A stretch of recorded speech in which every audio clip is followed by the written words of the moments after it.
gentlemen, can I please have your attention? And I need all of you to stop what you're doing and listen. Now, live from Chicago, the Hal Sparks radio program mega worldwide. I have come here to chew bubblegum and kick ass. Hal Sparks, actor, comedian, and multimedia personality. And I'm all out of bubblegum. Hal Sparks. All right, let's do this.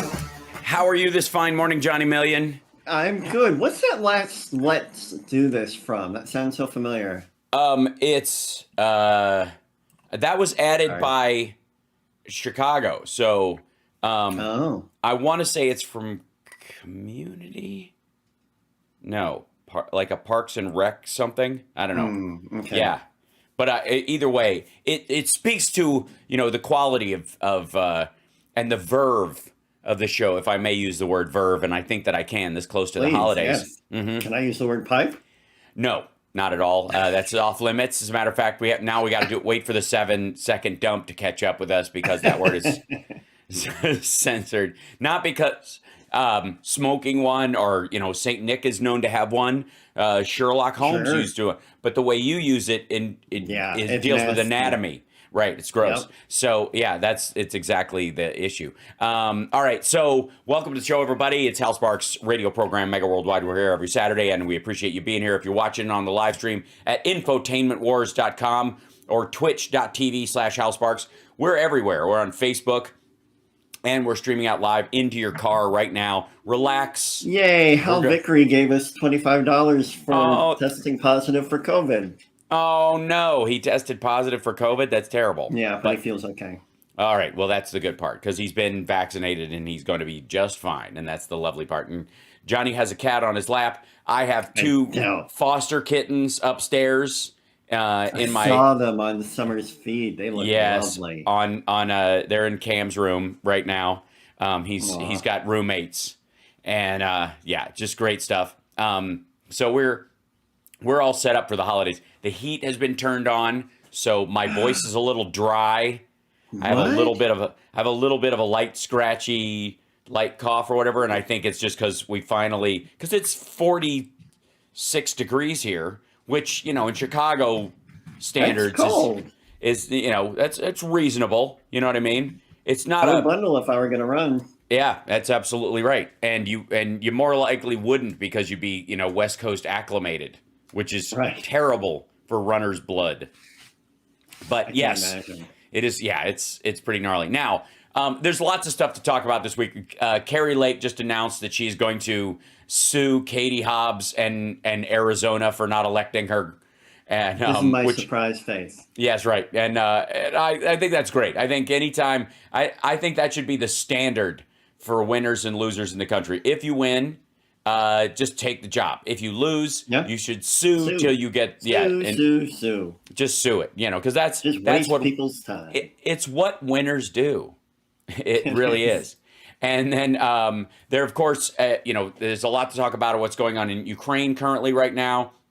Angela Merkel, referencing the Minsk agreement, gave as a way of giving Ukraine time to prepare for the inevitable attack that Russia was going to do, is being read as, we planned this all along to attack Russia by making them attack Ukraine. Like, same argument that's been going on for months from the same people. But we'll discuss that a little bit with Philip in our second one. But I think we should, between you and I, discuss finally the Twitter files. Because I really haven't touched on them much at all because there isn't much there. So they're already on their third iteration. The first two have been lead ballooning their way through the right-wing nut jobosphere, where they're doing a lot of "I told you so." Because like Dan Bongino's account, this is probably the one that stands out the most. In the second iteration of the Twitter files, apparently had a do not amplify and a search don't help search for him or make him unsearchable on the site, because he had multiple TOS violations. Not because of his politics, not because they just don't like conservatives or they don't like his stupid face.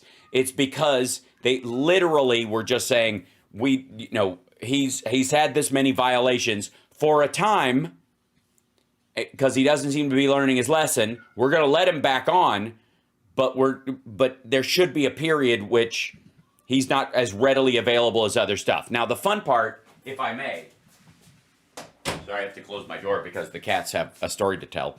The fun part for me was that going through these things, there is you've got Elon Musk, who clearly has a dog in this fight, and is Yes, he does. Yes, he does. He's watching, and if he's having to put that dog down apparently because it is not doing well. It's can't stand anymore. Has to drag itself to the water bowl. It's getting very sad. And I'd like to remind everyone, dragging himself to the water bowl. right? If it cost him $44 billion to purchase Twitter at $53 a share, or 55. I'm gonna throw this out there. I don't think he wanted to buy it, really. Yeah, you think it? Because I do, and I'll tell you why. Oh yeah, I feel like he just got. I think he just got caught in a dare, and it's like, okay, I'll eat the dog turd. Yeah, didn't he try to pull out twice? Yes, but only because it was. You just like saying that, Devin.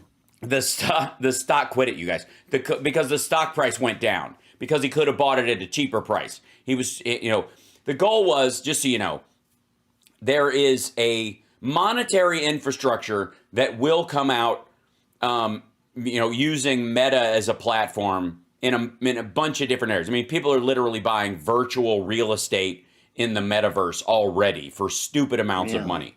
That is going to be a norm at some point.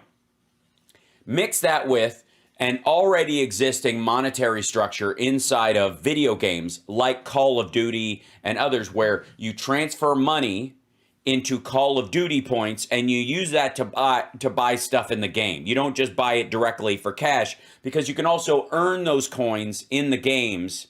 And if you don't have enough, you can add actual cash in, and that's how you get some of the loadouts and the other stuff. And as a Call of Duty player, guilty as charged. I've done both, and so that is, for all practical purposes, a foreign currency.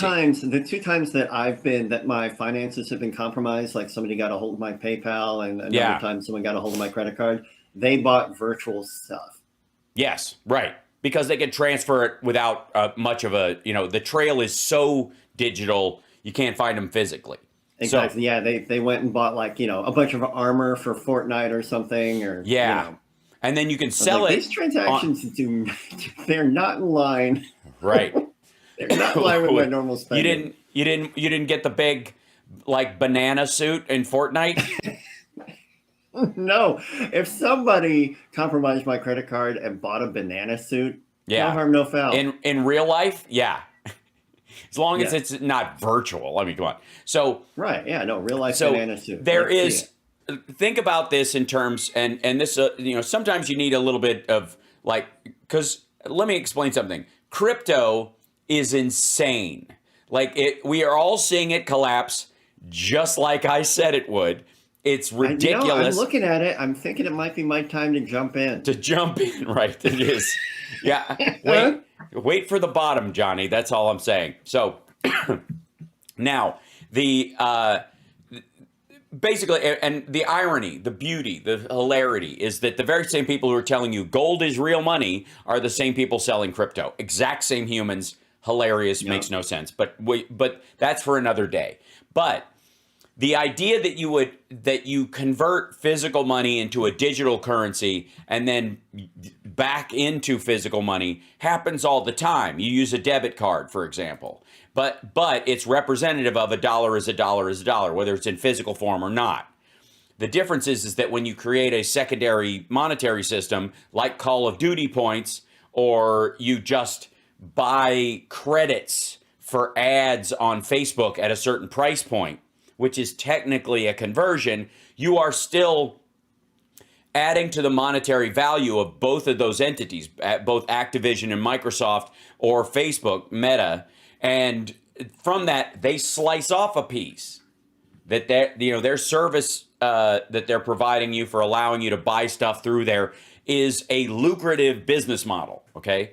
The reason why Musk wanted Twitter was it was the cheapest of the top. Instagram had already been bought by Meta. Snapchat's not going anywhere. TikTok is a Chinese company. It's malware. Don't go anywhere near it. Twitter is the cheapest date in town. If you were going to buy and take over something that already had the base that you could build off of and make billions of dollars, Twitter is the thing. But to do that, you have to set up one of these exchanges. You have to find some way that people are making money on Twitter besides just advertising. The users themselves, like, I live stream on YouTube, or I live stream on Twitch, or I live stream on Facebook, or people sell products on Facebook, or those kind of things. Twitch doesn't really have the architecture to do that. But if you could add it, its worth would double, triple, what have you, over time. And it's got enough customers where that's a reality. Okay, so that's why he wanted it. And ultimately his goal was, at least early on, was to use Dogecoin, which is a crypto that he was very invested in, as a way of, as the primary currency exchange in that upcoming marketplace, thereby jump-starting Bitcoin and crypto using Twitter as a portal. He has a lot of money in crypto, and this was a way to buoy it as it was sinking. As it was sinking. That's one of my Tourette's. I'm sorry. It's fine. But the thing you need to know is that the timing was almost as bad as his idiotic Shanghai Gigafactory choice. Because where people might think that he's a good idea man when it comes to futurism, when really he just kind of borrows and slathers on, he wants to be Bill Gates. Let Apple do all your R&D. He's still working on getting those kids out, the miners out of that mine. Is he, while cursing the people who do it? So ultimately, that was the idea. That Twitter will eventually become a portal by which you buy and sell things, and to do it, you have to set up an FTX kind of a system. This whole thing that just crashed.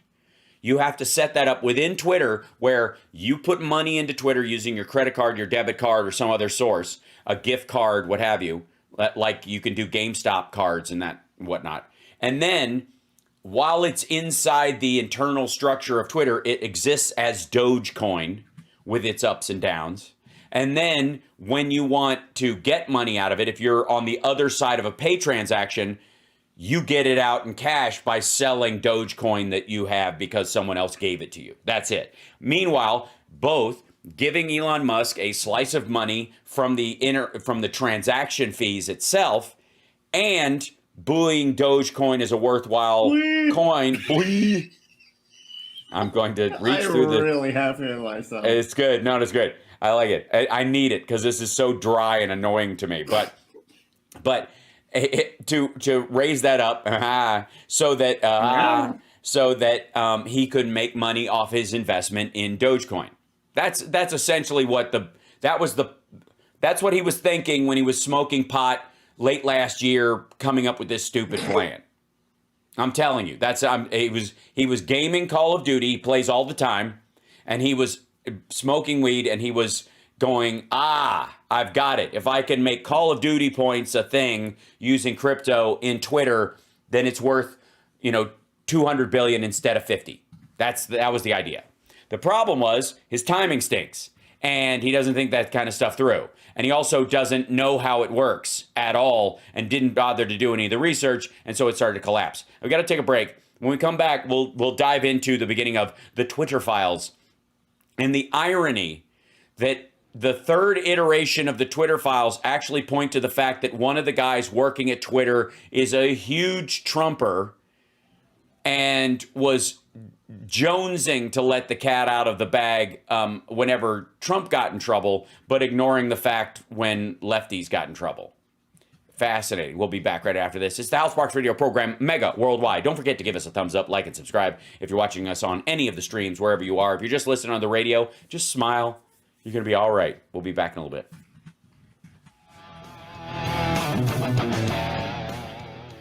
to the Hal Sparks radio program, Mega Worldwide. Welcome back. So yeah, I am on Rumble as well. Although I just look up Hal Sparks. That's my account name on Rumble, because I'm only on there to irritate right wingers, because that's their.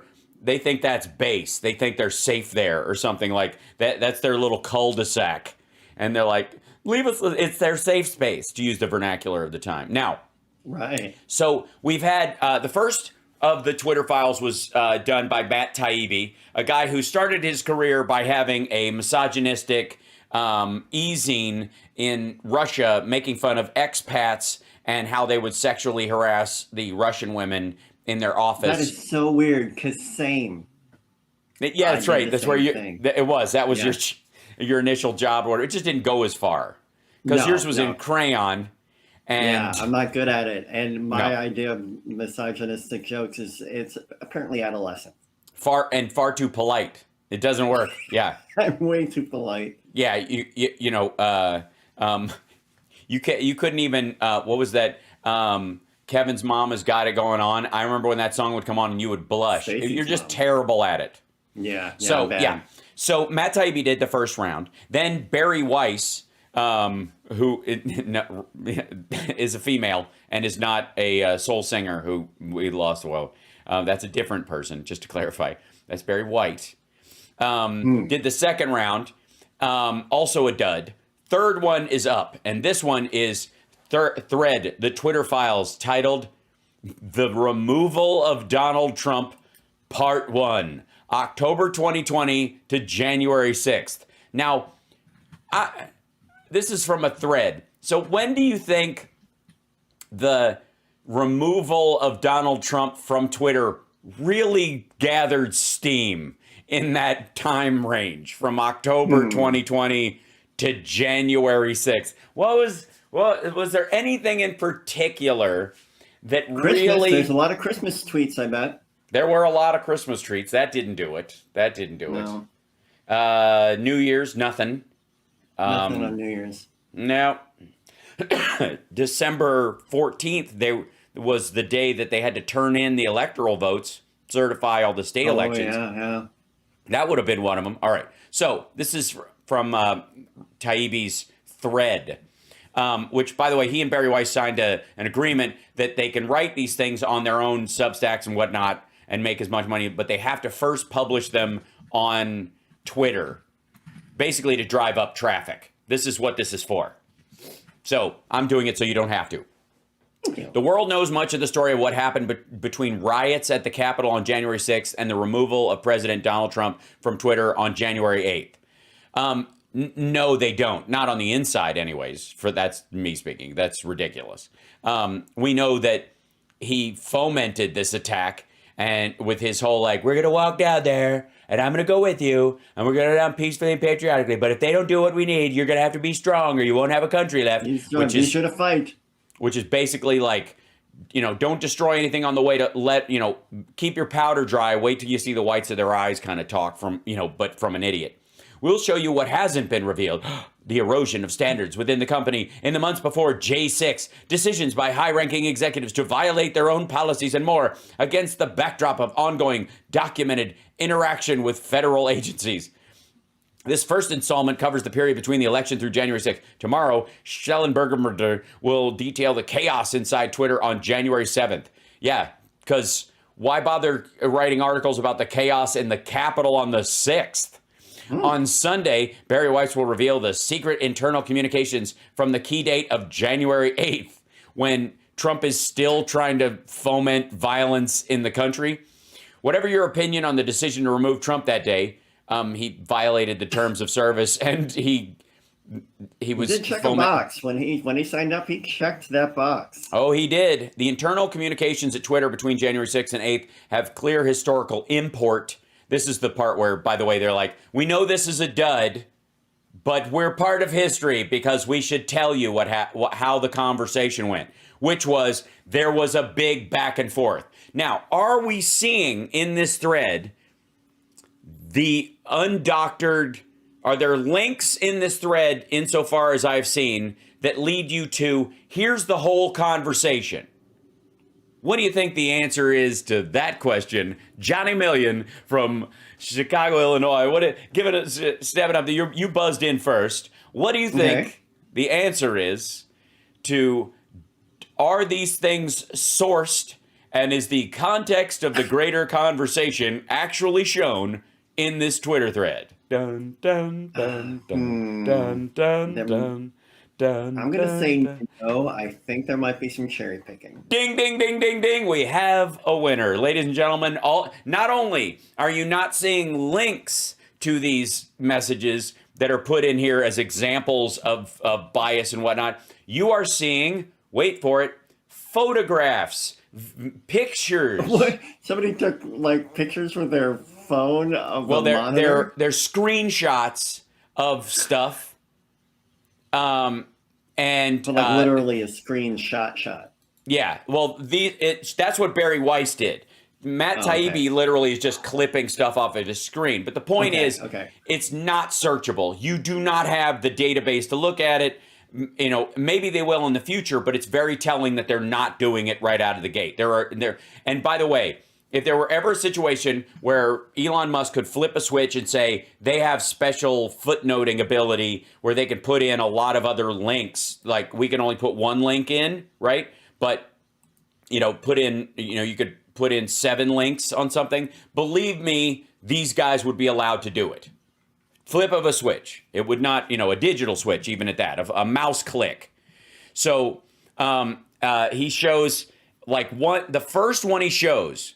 Even Twitter's employees understood in the moment it was a landmark moment in the annals of speech. Simmer. And it shows an unnamed, pictureless. I'm here.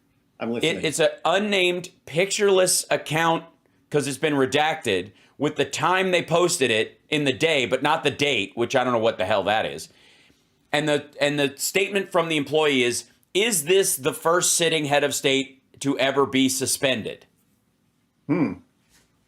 Like, ta-da. And now, I would like to say for the record that I don't understand why Republicans are so blind to the idea that in guaranteeing government employees, even the president of the United States, a social media account that they are guaranteed to be verified and guaranteed to have one by force of government is indeed itself totalitarian, authoritarian, censorship, message control, a lot of Aryans. All the Aryans. Yes, all of the Aryans, and some that would now,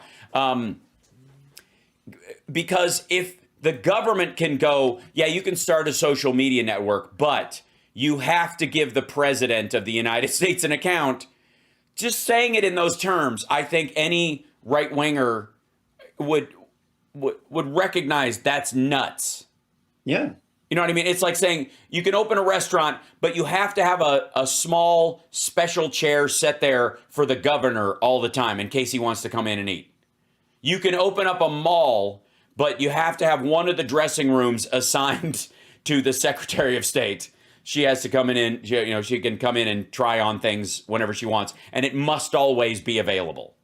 Now, granted, these are virtual spaces, but it's not like it doesn't take energy in the cloud to maintain accounts, especially if they have a lot of video and that kind of stuff over time. Let's take a break. When we come back, we'll continue with the lameness of the Twitter files. Already, you're recognizing that this is propaganda. It is literally meant to make you feel a certain way about this. It is a story, much like the Hunter Biden laptop story. You'll hear the word story attached to these things instead of this is what happened. This is a circumstance. This was a reality. It's the story that's important. We'll be back right after this. It's the Hal Sparks Radio program, Mega Worldwide.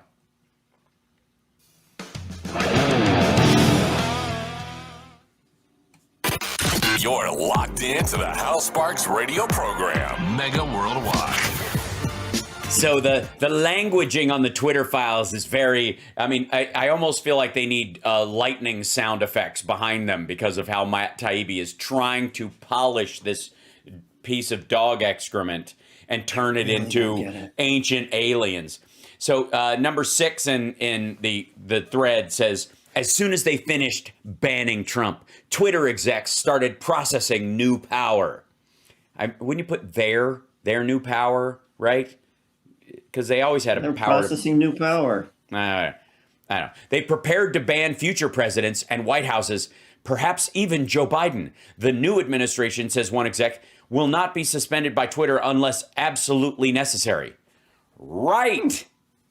That's exactly what happened with Trump. It was absolutely necessary. The dude, and let's be abundantly clear. Twitter, Parler, Gab, Telegram, all these sites, WhatsApp, they were all being used in conjunction back and forth, because you had different people on different social media platforms and people on WhatsApp who weren't on it at all, who were coordinating the actual attack on January 6th. It wasn't just that they were fomenting this kind of anti-government idea, but that they were using code words lined up with QAnon stuff that would make them, that would let them know where to be on certain days. It wasn't simply that they were just, spreading bad feelings about America. It was literally that they were coordinating their trips with the people who were providing them with transportation, with people talking about what weapons they were going to bring, that people using bigger platforms like Twitter, and at that time, Parler, which was sort of the king of the right-wing heap of social media. Where did that one go? Right. Well, largest, of the small data dumps. Anyway, 70 terabytes of user data dumped onto the internet because they weren't. Yes. That's where it went. And by the way, Kanye West was going to buy it up until a week ago, and then all of a sudden he can't afford it. Sound familiar? So the second thing they post up is a statement by said employee. Redacted name, redacted picture, only the time, not the date. As stated in our Twitter rules and policies, if it is clear that another account is being used for the purposes of evading a ban, it is also subject to suspension. For government accounts such as POTUS and White House, we will not suspend those accounts, but will take action to limit their use. However, these accounts will be transitioned over to the new administration in due course and will not be suspended by Twitter unless absolutely necessary to alleviate real-world harm. Now, Taibbi quotes that picture that he has there that I just read you as will not be suspended by Twitter unless absolutely necessary. The rest of that statement is absolutely necessary to alleviate real world harm. That he leaves that part off. Oh, yeah. He leaves off the part to alleviate real world harm on purpose. Because he's crafting a story. Now, we continue. Right. 7, Twitter executives removed Trump in part over what one executive called the context surrounding actions by Trump and supporters over the course of the election. And frankly, the last 4+ years. In the end, these are just conversations people are having in the Slack. In the end, they looked at a broad picture, but that approach can cut both ways. It said, hi, Vijaya, I'm working with blank on my team to put together a doc to share with you with a POV from research. Ours, academics with whom we have been working on DJT's language as coded incitement to further violence. That's the primary part, right? Yeah. In the meantime, here is our quick take. The decision on whether to put that particular tweet or use that as a last straw for Trump depends on many factors, including, because they're talking about a particular tweet that led to this, which, by the way, Matt Taibbi does not source. He just leaves it up to the imagination so that, the idea being that people on the left or Democrats or whatever would recognize the ones he was specifically calling for people to rise up and take their country back and you have to be strong and all that nonsense, which is exactly like the language he used on the 6th itself that he's continuing to say in the days after. And then the right will just go, he just said wanted to put America first, right? So you can fill in the gap with whatever your bias is. And Matt Taibbi is counting on that. And they make they talk about in this, and anybody can look at it. Just look up Twitter thread if you want to look at the whole context of it. But I take that back. You can't look at the whole context because it doesn't exist. You can look You can look at the evidence he uses. You can look at the context I'm saying about how Matt Taibbi is describing this from his perspective to, again, craft a story. Now, right. The next one, 8. The bulk of the internal debate leading to Trump's ban took place in those 3 January days. However, the intellectual framework was laid in the months preceding the Capitol riots. He just says that.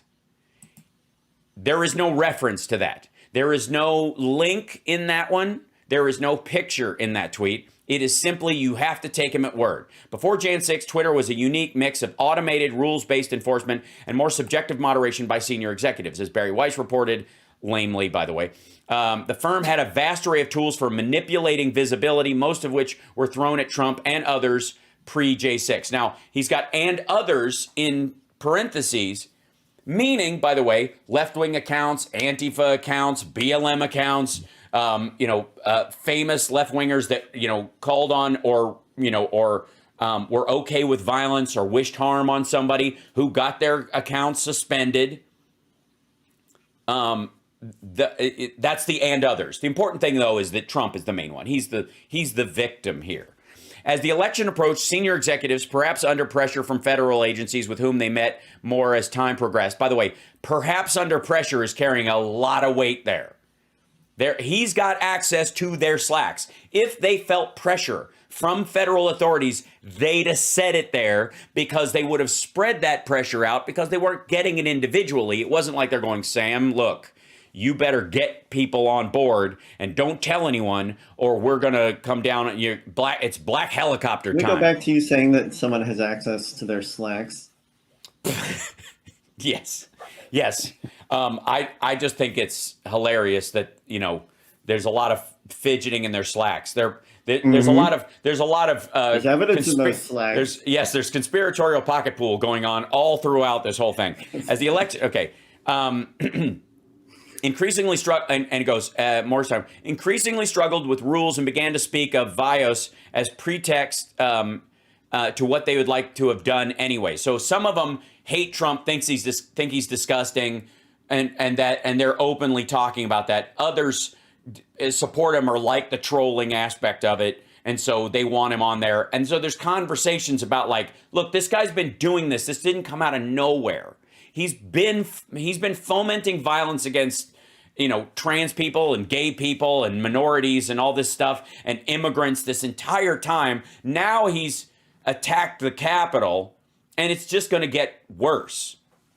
Okay, so after January 6th, internal Slacks, quit it, Johnny, quit it, showed Twitter executives in their Slacks getting a kick out of intensified relationships with federal agencies. And this is how he says it: getting a kick out of intensified relationships with federal agencies. Here's Trust and Safety head Yoel Roth lamenting a lack of generic enough calendar descriptions to conceal his very interesting meeting partners. So this is his writing. And so this is,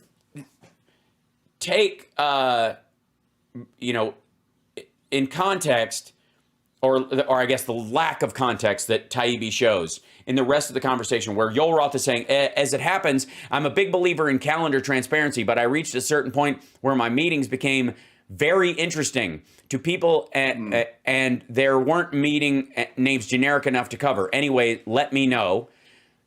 Redacted other stuff. Very boring business meeting that is definitely not about Trump, wink. Yeah, and then he goes, somebody else said that. Very definitely not about Trump, wink. And he goes, pretty much. And then the next one, he goes, definitely not meeting with the FBI, I swear. And then somebody says LMAO.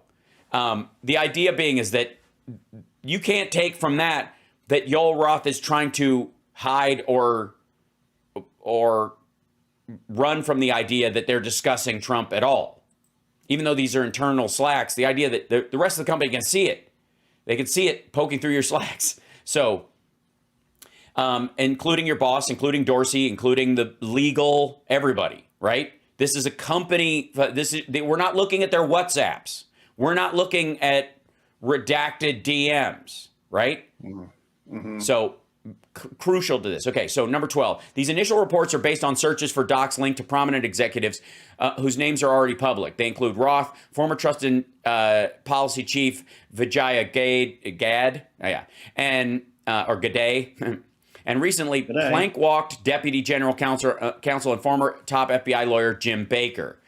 And again, plank walked, whatever.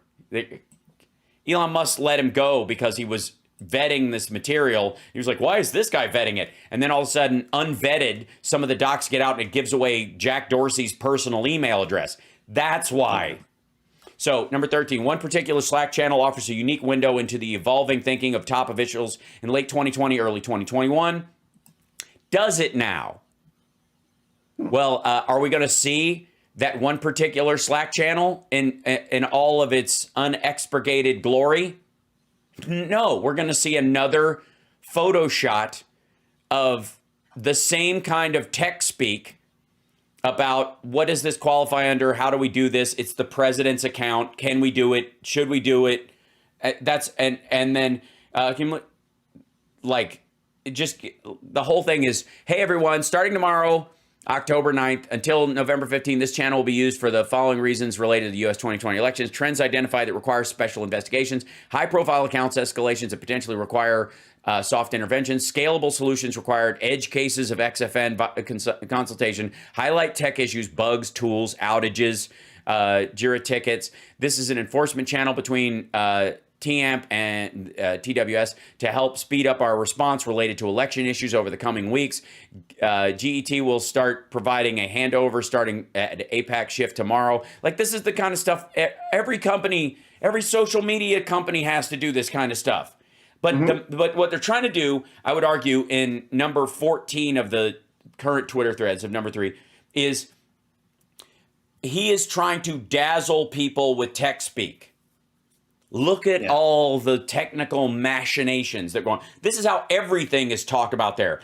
I guarantee there are entire conversations in this Slack about foreign interests using cat videos to supplant, to plant, propaganda or human trafficking on channels that have heretofore been used for cat videos. I guarantee it. That there are long trains of Slack conversations about, we've had a couple of these accounts that seem innocuous for a long time, and then all of a sudden they wake up and they're involved in crime. And we got to watch out for these kind of things because that's how they build long-term accounts that look real. They do this and yet I guarantee they've had this, and it all looks like this same kind of tech speak. But what they want is the right-wingers and stuff to look at this going, oh my God, there's like this big tech. So the phrase big tech is very important to these idiots. And in this particular one, and we got to take a break, but there was at least some tension between safety operations, a larger department whose staffers use more rules-based approach for addressing things like porn, scams, and threats, and a smaller, more powerful cadre of senior policy execs like Roth and Gad. The latter group were a high-speed Supreme Court of moderation, issuing content rulings on the fly, often in minutes and based on guesses, gut calls, and even Google searches, even in cases involving the president. Now, the reason why there was an upper echelon and it wasn't the rules-based lower ones is because Trump was violating the terms of service for years. The lower group wasn't allowed to kick him to the curb for all the multitude of times the rest of us, would have gotten kicked off. Trump could get away with it. So they had to kick it upstairs because he got special dispensation. That's why so they show one exchange where Trump goes, breaking news, 50,000 Ohio voters getting wrong absentee ballots, out of control, a rigged election. Somebody writes in the Slack, a rigged election would be enough to be a violation, right? And then Joel Roth says, if the claim of fact were inaccurate, yes. And he goes, but it looks like it's true. 50,000 Ohio voters to receive new absentee ballots after error found. Now, no, the rigged election part is the fake part. He was taking real, just normal mistakes and attributing that it was a conspiracy to it. That's what made it a violation in those moments around the election. Right. When Trump said rigged, out of control, a rigged election. And the fact that he was president of the United States at that time was what gave it more weight. If you and I said it, nobody cares. We could say a rigged election and people would go, well, you got to take that with a grain of salt. Who cares? Blue check mark pops off, blah, blah, blah. But since it was the president saying it, that's what makes it violative. Anyways, we got to take a break. We'll be back right after this. It's the Hal Sparks radio program, mega worldwide. It's already 10 till. My goodness. I know. It's been blazing by these. They're so excited with the whole. So excited. Twitter files are so exciting. They're just so. There's bots coming up. We got bots.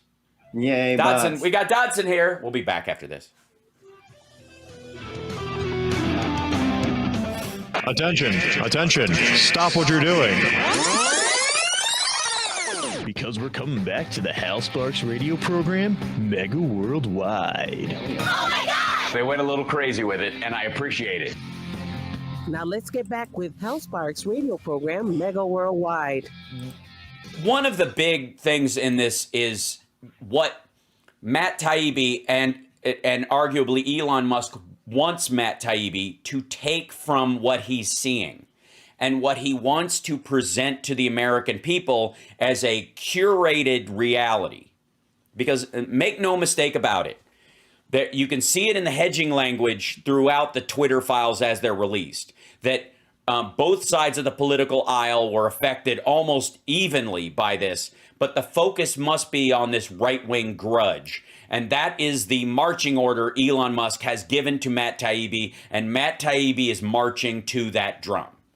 And you can tell by the language and the lack of, he goes, there were obviously on the other side, they ran into this as well, but he shows no examples in those circumstances, and he shows no entire, chains of documentation in this stuff that shows that balancing act. And even when he does in a picture where it says it, he ignores it in his description. So it's basically pay attention to this part of the message, not to the other parts of the message, right? It's very distinct. So this is from bot application BO1AXN 4KLOM at 161926, right? This is the one of the things in Slack that lets you know somebody is typing on their thing and putting a message into this service. Because they're on one of the client services that gets into Slack. Now, again, we are looking at not a document of it where you and I could check the metadata of how true it is or when it actually happened, any of that. We are only seeing a chunk of a screenshot, which, by the way, cuts off the bottom of the rest of the message. So even in the context, what they show, and I'll see if I can pop it up on, yeah, here you go. I'll pop it up on the live stream so people can actually see what I'm looking at in the thing, in case they don't want to give Matt Taibbi the clicks. So this says, Yol R has checked in. That's Yol Roth. Here's what they said. So the bot repeats whatever Yol Roth wrote into the Slack. What's new for you since our last check-in? Hack materials exploded. We blocked the New York Post story, NYP. Then we unblocked it and said the opposite. Then we said we unblocked it. So it was just basically a communication error is what And he goes, and now we're in a messy situation where our policy is in shambles because there's no consistency about it. Comms is angry. Reporters think we're idiots. And we're refactoring an exceedingly complex policy 18 days out from the election. In short, FML. Which some of you are familiar with and can't repeat on the air. Weekly sync with FBI, DHS, DNI, RE election security, which, by the way, in the description of it, Matt Taibbi says it's the election security thing that he cops to is about the Hunter Biden laptop. That's what he's saying. He's alluding that all the stuff they discuss about election security and how many attacks and all the varying ways that foreign governments and anarchists and crazy people are trying to attack the U.S. election, because there's a myriad of internal and external forces, that they have to deal with. That's why, by the way, FBI and DHS and DNI, because FBI deals with stuff inside the country. The meeting happened about 15 minutes after the aforementioned hack materials implosion. The government declined to share anything useful when asked. Monthly meeting with FBI, FITF, briefed on several ongoing investigations, and then it ends there. They cut off, Matt Taibbi specifically cuts off the rest of that Slack message. And shows it I guess twice. We blocked the NYP story, then unblocked it, but said the opposite, calms his angry reporters, think we're idiots. In short, and he, interestingly enough, repeats that same one. Two tweets using the same cutoff picture without furthering the conversation. Just referencing it. Now, this is a thread. This is a real razor blade suitcase here. Oh, absolutely. And it's embarrassingly ham-handed. Some of Roth's later slacks indicate his weekly confabs with federal law enforcement involved separate meetings. So what?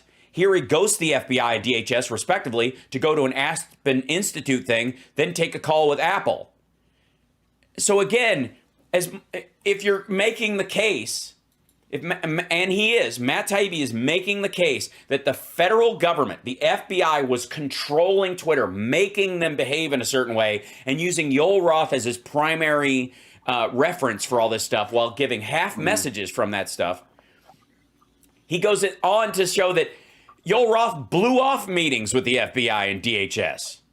Hey there, I have to miss the FBI and DHS meetings today. Unfortunately, I saw you're on the invites for both as our site policy. Can you give me a quick readout if there's anything interesting that comes up? Sure thing. I hope everything's okay. Yeah, I just have a conflicts at both times. An Aspen Institute thing this morning on vaccines that I have to present at. And then a call with Apple to avoid us getting kicked off the App Store during the DHS one.